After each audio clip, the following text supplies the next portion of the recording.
السلام عليكم ورحمة الله. كنظن هاد الفاكهة ما كاينش اللي ماشي ما كاينش شي شخص ماشي من العشاق ديالها، ولكن بسبب الأخطار ديالها والمخاطر، وكاين الناس اللي صيفط لهم للقبر، وكاين الناس كنسمعوا 8 الناس صيفطهم للكلينيك وهنا 12 كل عام.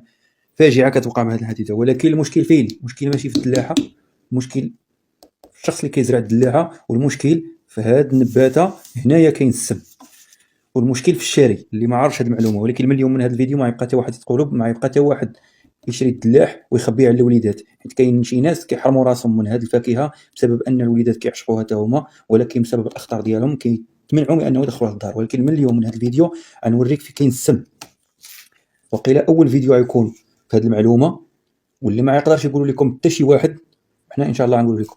مشي تشري الدلاحه اخي المواطن، كتمشي لهنايا، ما كتقلبش هذا واش قديم ولا جديد. الا لقيتيه بحال هكا بحال هذا الشكل، فشري الدلاحه ديالك وسير وفطر بها الوليدات على الصباح الخوا، ما تخافش. بحال هذه كنعطيها للبنيه ديالي عندها 3 سنين وما كنخافش منها، كتاكل معايا تتسالي الدلاحه. ولكن فاش تمشي الدلاحه وتمشي لهاد النباته، هاد الراس هنايا في هاد البلاصه فين حاط لك صبعي، وكتلقاها ملويه، غنوريكم الاخوان. كتلقى الدلاحه ملويه هكا، فاش تلقاها ملويه هكا حطها، واخا يعطيها لك فابور سير ما تاخذهاش. علاش؟ هذه هي اللي كتسمى القجه ديال الدلاح او التجيفه.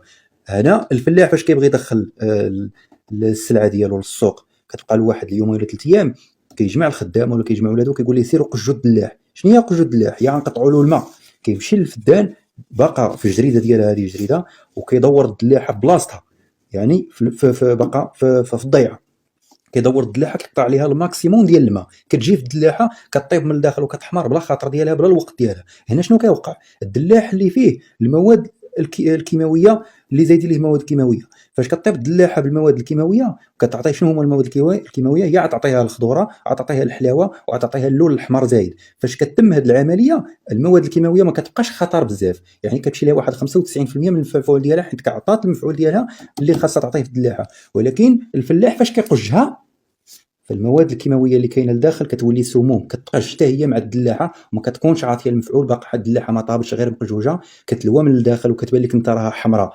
لانها تقجت وتقطع عليها الماء بحال اللي جافت.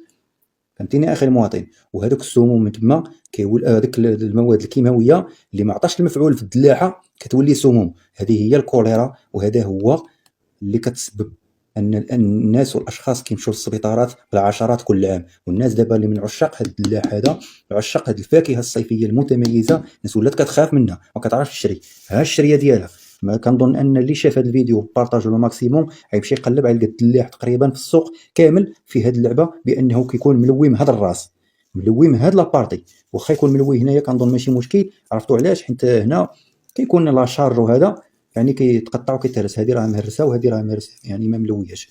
ولكن هو الفلاح كيمشي ليها هاد لابارتي. علاش؟ لانها الى لواه مثلا من هنايا قجو، كنقولوا قجو من هنا، باقي الماء يدخل ليها، دونك مازال عتعطي الماء يبقى يدخل، وما تجيبش الدلاحه وغتوجد ليه باش يضرب فيها الموس غتولي حمراء. البارطاج الاخوان، هذه المعلومه هذه راه مهمه، واقيلا ما كايناش باقي حتى واحد ما عارفها، راه ما يقولها لك غير الفلاح واللي مدوز الحرفه. والسلام عليكم.